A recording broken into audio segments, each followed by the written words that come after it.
Hello everyone, my name is Christina and I've built a brand called CUhlCocktails, and I'm here to launch or relaunch a series about cocktails that I make myself with my own ingredients. So today's cocktail is the roommate special. Whether past or present, I've had roommates contribute to my cocktails in ways they don't know they did.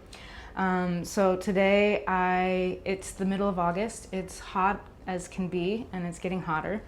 And I still have an affinity for fall. Fall is probably my second favorite season because I'm a winter person, but it is one of my favorite feelings, and so I have decided to use ingredients that have been left behind by my roommates who have gone on vacation, because in Spain, August is vacaciones, entonces no hay aquí.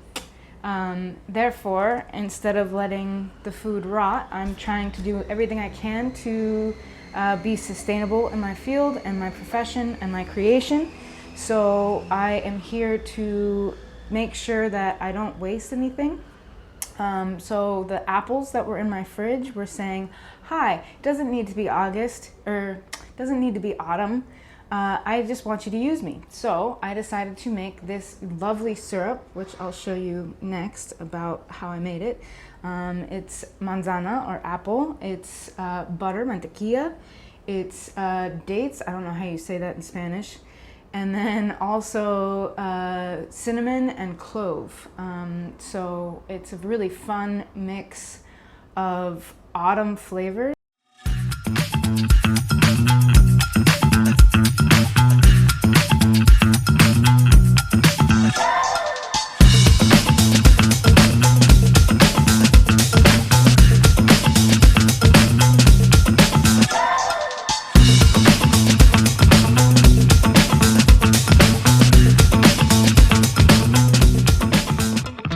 Because we're still in summer, we're gonna do this as sort of like a cousin to the Espresso Martini. So we're gonna start with our syrup, our least expensive ingredient. Well, except for me, I take a lot of time on it, so it's not quite as least expensive. And then I don't have espresso, so we're gonna do coffee, muy fuerte. Wait. And this is just testament to how imperfect I am. I'm gonna clean this up actually. Okay, so that was 1 ounce of the syrup, 1 ounce of the coffee, and 1 ounce of a pisco that was home infused by another roommate of mine that I no longer have, who's probably somewhere in Thailand now because that's where he was moving. And we're gonna do 1.5 ounces of that. We're not gonna make a huge cocktail because, you know, espresso martinis aren't necessarily just for the booze, they're also for the flavor. And then we're going to shake this up.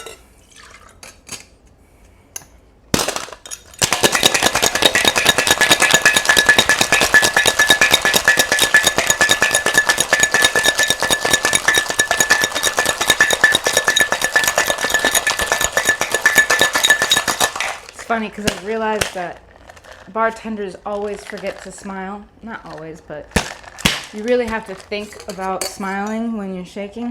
Oh, I need more. Más.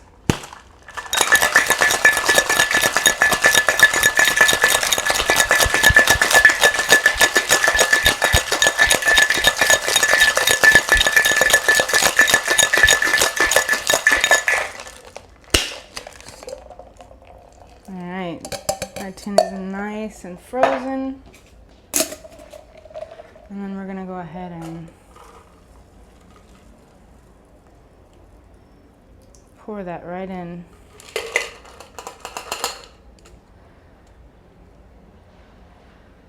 Okay, so my theory in bartending, and among other things, is that not every cocktail needs a garnish. So I've decided to leave the garnish off on this. Vanilla pisco is absolutely amazing, so we're gonna see what this tastes like. I actually have not tried this cocktail yet. This is my first time making it. I tried it last night with leche de avena, oat milk, and I didn't really care for how sweet it was. So I'm hoping that this is gonna be a little bit better. Salud.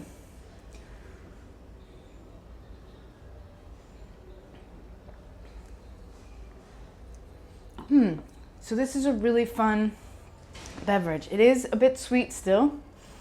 I might actually do better with true espresso, but the apple really shines through in this, especially with that vanilla coming through.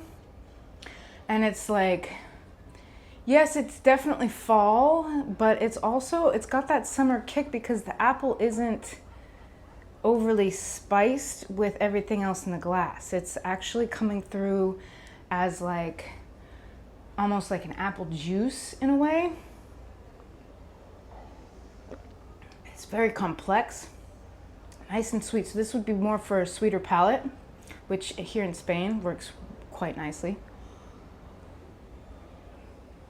And now that I'm thinking about it, it might actually do really well with a cinnamon nose. So I'm gonna go grab that and try it just to see.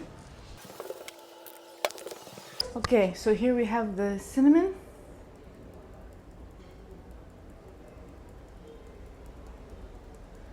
And normally I would do a nice, especially if I was in a bar, I would do a nice coated version of this. And my friend last year taught me how to swirl it. But considering that I don't have the right camera to show you, I'm just gonna leave it and let it be the nose and revisit. Okay, yeah. The garnish is necessary, I take it back. Yeah, and then it brings a lot of that depth of spice that this is asking for as flavors.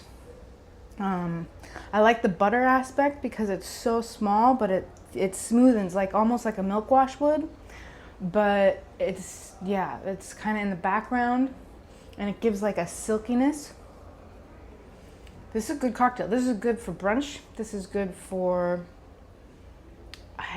it's good for brunch. It'd be good for after dinner.